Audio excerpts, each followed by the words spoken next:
Good evening. Welcome to South Asia Newsline. I'm Lepakshi Khurana. Here are the top stories we're tracking for you on Monday, the 23rd of July.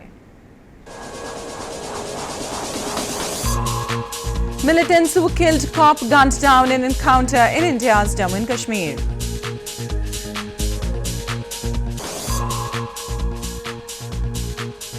Election candidate killed in suicide attack in northwestern Pakistan.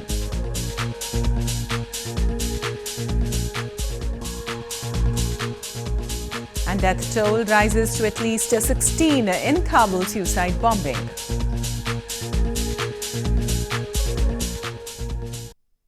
And now for all the details. Security forces gunned down 3 militants during an encounter in India's northern Jammu and Kashmir province on Sunday. This came a day after a police constable was kidnapped, tortured and killed by the same militants. 3 militants were gunned down by security forces in an encounter in Kulgam district of India's northern Jammu and Kashmir province on Sunday. The exchange of fire took place in the early hours of the day when security forces launched a search operation a day after police constable was kidnapped, tortured and killed by these militants. Reportedly, the slain policeman, identified as Mohammad Salim, was abducted from his residence in Kulgam on Friday night, after which he was killed.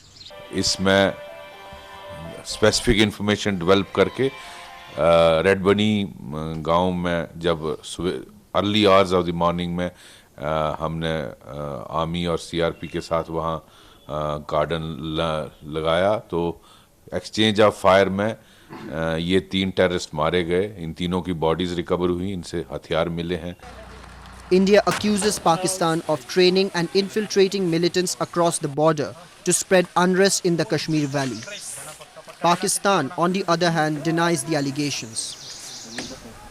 In yet another goodwill gesture, the Indian government on Monday repatriated a Pakistani prisoner back to his country through the Attari-Wagah border. The 16-year-old had crossed over the border about 14 months ago and was lodged in jail in India's northern Jammu and Kashmir province. India and Pakistan share tense relations as New Delhi accuses Islamabad of repeated ceasefire violations in border areas. India also accuses Pakistan of infiltrating armed militants across the border to spread unrest. Pakistan denies the charges.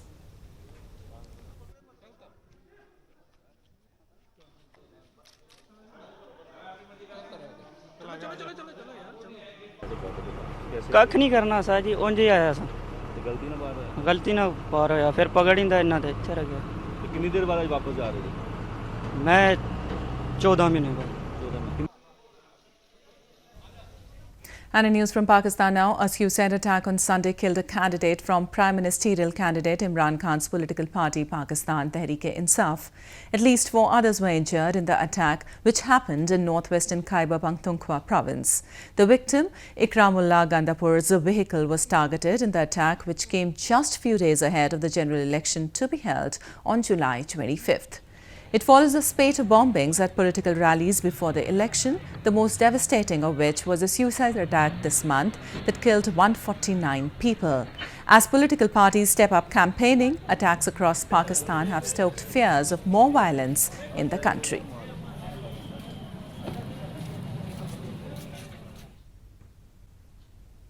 Moving on, prominent Muhajir activist Nadeem Nusrat has expressed concern that the Pakistani military establishment is actively busy in pre-poll rigging.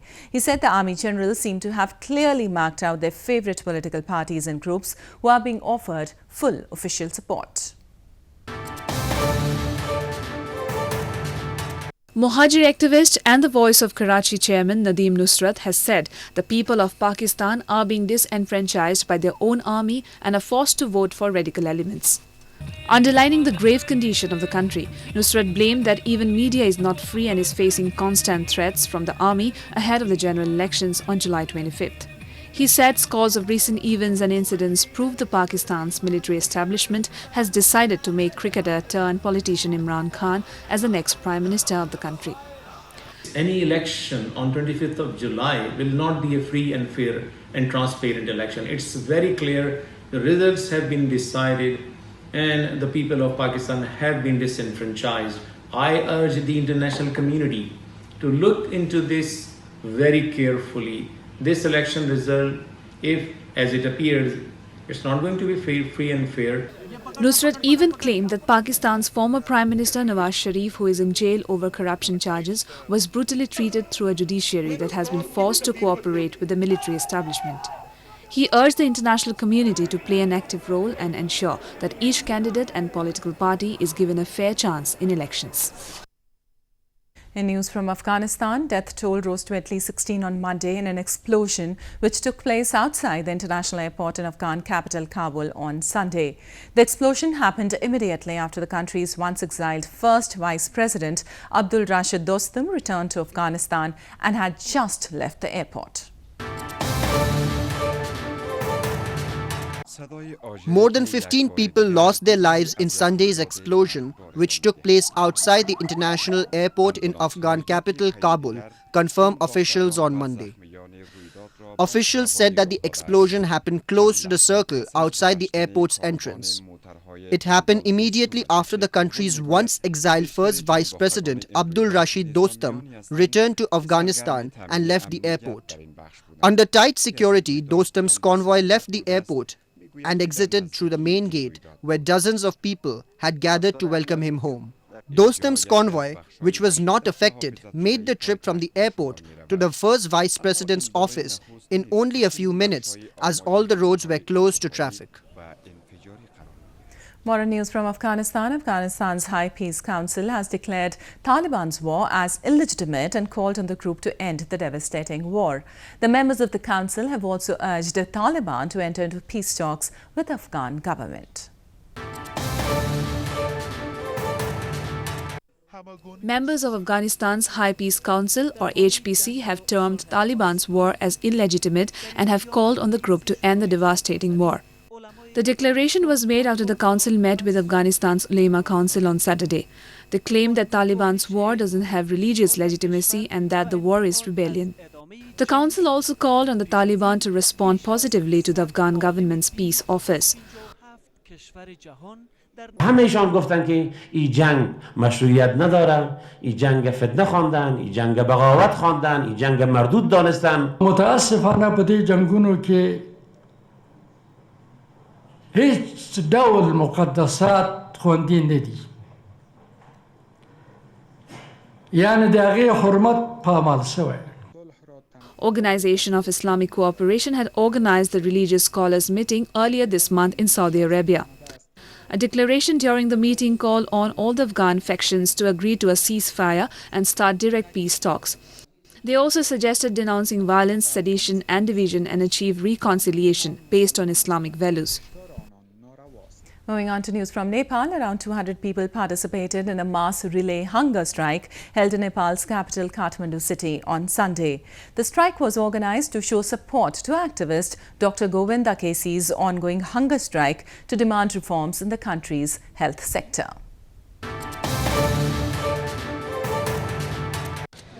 Around 200 protesters began a mass relay hunger strike on Sunday in Nepalese capital Kathmandu.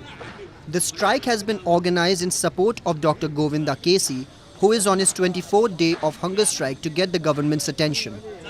An orthopedic surgeon and activist, Dr. Kesi is demanding reforms in Nepal's medical education sector. Along with reforms in the medical sector, people are calling out Prime Minister KP Oli's government over unfulfilled promises witnessed by them. सरकारको performance यो 200 दिनमा के देखियो भने उहाँको propaganda बढी उपलब्धि चाहिँ एकदम न्यून त्यस्तो किसिमको देखियो जनताले देख्नुपर्ने सपना भन्दा जनताको न्यूनतम आवश्यकता भन्दा एकदमै बाहिरको सपना देखाउने र जनता चाहिँ न्यूनतम आवश्यकता नै पूरा गर्न नसकेर समस्यामा बसेको छ धेरै नेपाली जनताहरू नेपालमा बस्न नसकेर विदेश जाँदैछ र धेरैले विदेश जाने लाइन कुरिराखेको छ एयरपोर्टमा तर सरकार प्लेन हवाईजहाज अनि त्यसपछि के रे पानीबाट लिने जहाजहरू चलाउने सपना देखेको छ. Gas pipeline to each and every house and a ship owned by the Nepal government in international waters are among the few promises that Oli made after winning the elections and becoming the Prime Minister for the second time. Although Dr. Kesi's demands focus more on medical reforms, the huge support it has received from the people is bound to put pressure on the government over all the other issues too. A traditional Sikh martial arts competition was organised on Sunday in India's northern Punjab province to preserve and popularise it amongst the youth. The martial art form basically works both as an offensive and for defence, blending physical skills with prayer and meditation.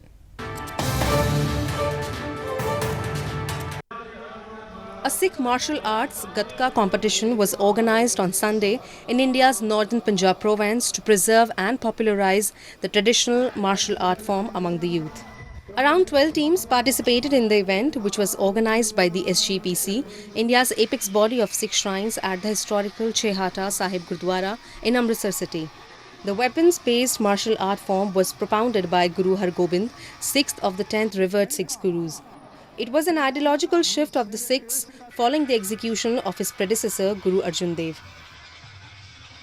बहुत प्यारी खेड है ਜਿਹਦੇ ਵਿੱਚ ਇੱਕ defence ਹਮਲਾਵਰ ਤੇ ਦੂਜਾ ਜਿਹੜਾ ਵਾ ਇੱਕ ਦੂਜੇ ਉਧਰੋਂ ਉਹਨੂੰ ਰੋਕਣਾ ਦੇ ਲਈ ਇਹ ਖੇਡ ਮੰਨੀ ਜਾਂਦੀ ਹੈ। ਇਹ ਖੇਡ ਗੁਰੂ ਹਰਗੋਬਿੰਦ ਪਾਤਸ਼ਾਹ ਜੀ ਨੇ ਸਿੱਖਾਂ ਨੂੰ ਬਖਸ਼ਿਸ਼ ਕੀਤੀ ਸੀਗੀ। ਇਸ ਖੇਡ ਦੇ ਰਾਹੀਂ ਜਿੱਥੇ ਜਿਹੜਾ ਸਿੱਖ ਆ ਆਪਣਾ ਸੈਲਫ ਡਿਫੈਂਸ ਕਰਦਾ ਉੱਥੇ ਨਾਲ ਦੀ ਨਾਲ ਇਹ ਹਮਲਾਵਰ ਰੁਖ ਵੀ ਬਣਾ ਕੇ ਦੁਸ਼ਮਣ ਨੂੰ ਜਿਹੜੀਆਂ ਉਹ ਭਾਜਣਾ ਪਾਉਂਦਾ। The unique martial art form basically works both as an offensive and for defense, blending physical skills with prayer and meditation. It was declared as a national sport in the country in August 2016. Scores of devotees gathered in India's eastern Puri city on Sunday to celebrate the homecoming of Hindu Lord Jagannath as the 9-day-long chariot festival came to an end. The annual festival is a tradition that has been alive in India for over 600 years and attracts thousands of visitors from across the country.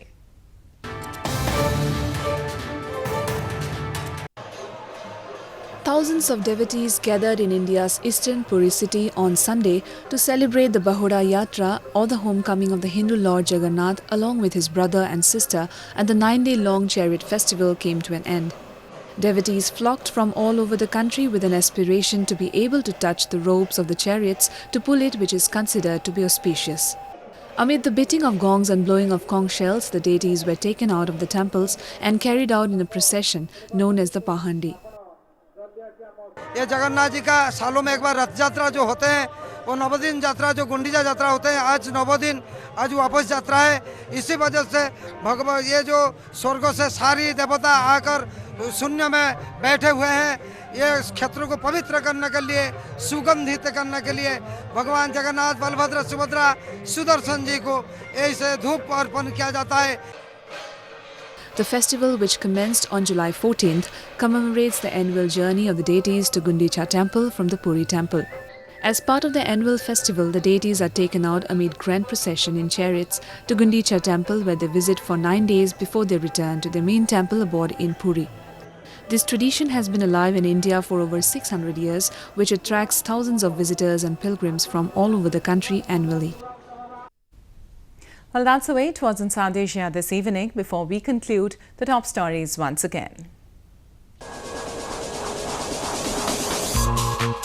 Militants who killed cop gunned down in encounter in India's Jammu and Kashmir.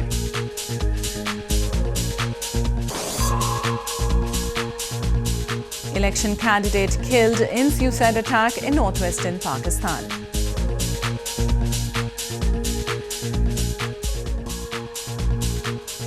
And death toll rises to at least 16 in Kabul suicide bombing.